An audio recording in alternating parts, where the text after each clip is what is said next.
ఈ ఐఫార్మ్స్ అనేది ఒక 70 ఎకరాల వ్యవసాయ క్షేత్రం అండి.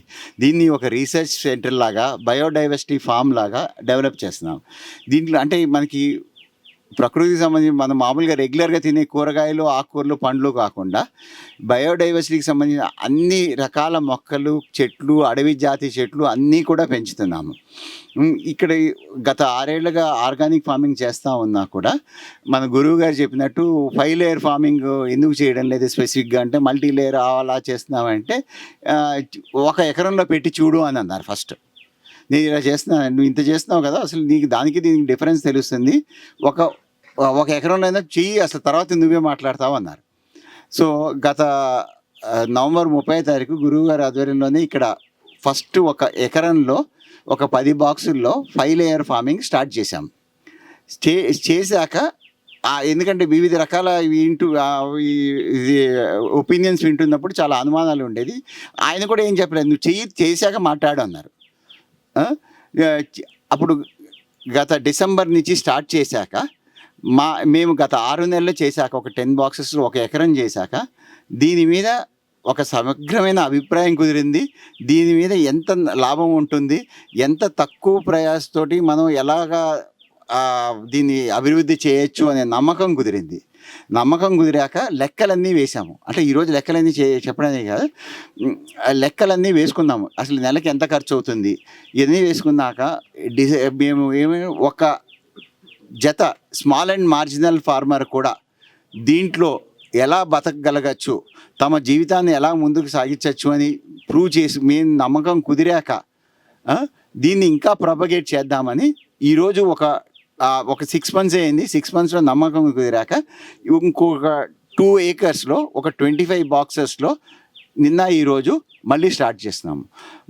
ఇప్పుడు మేము గత 6 నెలల క్రితం పెట్టిన ఈ 5 లేయర్ బాక్సెస్, ఈ 10 బాక్సెస్లో మాకు ఎంత ఖర్చు అయింది, ఎంత అంటే ఒకటే కదండి. ఇప్పుడు మనం సాంబిరెడ్డి గారు చెప్పినట్టు ఇప్పుడు ఒక స్టార్ట్ చేశాక 30 రోజుల నుంచి మనం ఆకుకూరలు తీస్తాం, 60-70 రోజుల నుంచి కూరగాయలు తీస్తాం.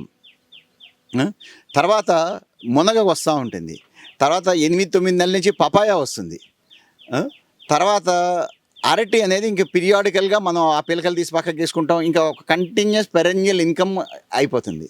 ఇది అయ్యాక మధ్యలో మీడియం జాతి చెట్లు వేస్తాము, నిమ్మ అటువంటివి. వాటి నుంచి పీరియాడికల్ ఇయర్లీ ట్వైస్ ఇన్కమ్ వస్తూ ఉంటుంది. పెద్ద చెట్లు వేస్తాము 60x60 4 మూలలు. దాంట్లోంచి ఇప్పుడు మామిడి వేసామంటే ఇయర్లీ ఇన్కమ్ వస్తుంది. సో ఒకసారి చేసి దాన్ని జాగ్రత్తగా మెయింటైన్ చేసుకోగలిగితేనే మీకు 30 రోజుల నుంచి ఇన్కమ్ అనేది జనరేట్ అవుతుంది. అది దాని మీద ఫుల్గా కాన్సన్ట్రేట్ చేయాలి. అంతేగాని ఇక్కడ మనం వేసాము, నేను రిమోట్గా హైదరాబాద్ నుంచి రిమోట్ కంట్రోల్లో నడిపిస్తాను, లేకపోతే నేను మన నమ్మకమైన కూలీలని ఇద్దరు పెట్టాను, వాళ్ళు చేస్తారంటే మాత్రం ఇది వర్కౌట్ అయ్యేది కాదు. ఇది ఖచ్చితంగా a small and marginal farmer కానీ 2-3 ఎకరాలు ఉండేవాళ్ళు బ్రహ్మాండంగా వాళ్ళ జీవితాన్ని వాళ్ళు ఈ వ్యవసాయంలో ఏమొస్తుంది, నష్టం వస్తుంది అనుకోకుండా వాళ్ళు సంపాదించుకోవడానికి ఇది ఒక దిక్సూచి. ఇప్పుడు మా ఎగ్జిస్టింగ్ 5 లేయర్లో మేము ఈ 5 లేయర్ గురువుగారు చెప్పాక కూడా మేమేమనుకుందామంటే అంతకుముందు కంది ఏదో వేసేవాళ్ళం. అది ఎప్పుడు పంట సరిగ్గా వచ్చేది కాదు. మా వాళ్ళు అడిగి ఎందుకు రావడం లేదంటే ఏముంది సార్ దాంట్లో సత్తువే ఉంది ల్యాండ్లో అనేవాళ్ళు. సర్లే ఇంక చెప్పారు అనేసి అక్కడ స్టార్ట్ చేసాము. ఆ ల్యాండ్ ఎప్పటికప్పుడు మనం దాంట్లో జీవామృతం ఇస్తున్నాము, మల్చింగ్, న్యాచురల్ మల్చింగ్, ఎండు గడ్డి ఇటువంటివి ఇస్తున్నప్పుడు 6 నెలల్లో ఆ ల్యాండ్ రూపురేఖలు మారింది. ఇప్పుడు నెక్స్ట్ చేయబోయే ల్యాండ్, దాని పక్క ల్యాండ్ కూడా ఎటువంటి ల్యాండో చూపిస్తాను. మీరు 6 నెలల తర్వాత ఈ కార్యక్రమాన్ని ఇక మీద రెగ్యులర్ చేస్తాను. మీరే ఇప్పుడు ఫోటోలు తీసుకోండి, ఆ ల్యాండ్ ఎలా ఉంది ఏంటి అనేది. 6 నెలల తర్వాత మీరు వచ్చినప్పుడు మీరు ఫోటోలు తీసుకుందరు. కానీ 6 నెలల తర్వాత ఆ ల్యాండ్లో నేను ఎన్ని కేజీలు తీశానో ఒక్కొక్కటే నేను చూపిస్తాను. ఇప్పుడు ఈ ఎగ్జిస్టింగ్ దీంట్లో అంటే ఇప్పుడు సమయభవన్లో నేను ఇన్ని మాకు దగ్గర లెక్కలు ఉన్నాయి, ప్రతి నెల ఎంత ఖర్చు పెట్టాము. నేను కూలీ వాళ్ళు వేసాను. అదే కానీ ఒక భార్యాభర్త వాళ్ళు సొంతంగా చేసుకుంటే అది కూడా మిగులుతుంది. ఇది మెయిన్ అటువంటి వాళ్ళకి. తర్వాత ఎంత ఆకుకూరలు ఎన్ని కేజీలు తీసామనేది, ఏ ఆకుకూర ఎంత తీసాము, ఆకుకూర మిగిలిపోయింది, పాలకూర అన్నీ వేస్తామండి, మిగిలిపోయింది, దాన్ని విత్తనానికి వదిలేయండి.